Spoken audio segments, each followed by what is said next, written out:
పార్టీలో 129వ జయంతి చాకలైల ఘనంగా జరుపుకోవడం జరిగింది.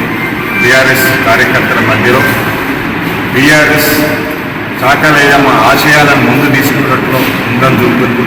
మనందరికీ తెలుసు చాకలైలమ్మ పోరాటం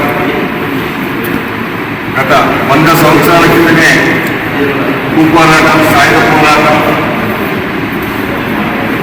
దొరలకు వ్యతిరేకంగా ఈ దొరలు చేసే అరాచకాలను ఎదిరించిన వీరనారిగా, తెలంగాణలో మొదటి వీరనారిగా పేరు సంపాదించిన చాకలైలమ్మ ఈనాటి కూడా తెలంగాణ ప్రజల గుండెల్లో వెలిచింది అంటే తను చేసిన పోరాటాల ఆనాడు కమ్యూనిస్టులో చేరి ఆ ఊళ్ళో జరిగే అరాచకాలు, దొరలు చేసే అరాచకలకు ఎదిరించి పోరాడి దున్నుకునే వారిదే భూమిని, పండించిన వారిదే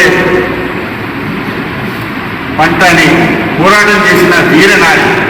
ఇప్పటి కాలంలో ప్రతి బీసీకి ఇదొక రోల్ మోడల్గా ఉండాలని, తన చరిత్రను ప్రతి ఒక్కరూ చదవాలని, చదివేటట్టు మనం చేయాలి. రాబోయే రోజుల్లో కూడా ఘనంగా జయంతిని వర్ధంతిని చేసుకోవాలి. తెలంగాణ రాష్ట్రం వచ్చిన తర్వాతనే తెలంగాణ వీరులకు అందరికీ ప్రభుత్వం తరపున వర్ధంతిని జయంతిని జరపడం జరిగింది.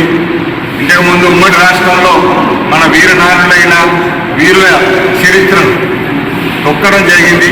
కానీ తెలంగాణ రాష్ట్రం వచ్చిన తర్వాత ఓ గుర్తింపు రావడం అది అందరి ప్రజలకు సంతోషం. కానీ అది అంతటితోనే ఆగిపోలేరు. ఇప్పటికి కూడా ఆ పోరాటం, బీసీల పోరాటం కొనసాగాలి. రాబోయే రోజుల్లో బీసీ రాజ్యాధికారం రావాలని కోరుకుంటూ చాకలైలమ్మ ఆశయాలను బీఆర్ఎస్ పార్టీ కొనసాగుతుందని తెలియజేస్తుంది.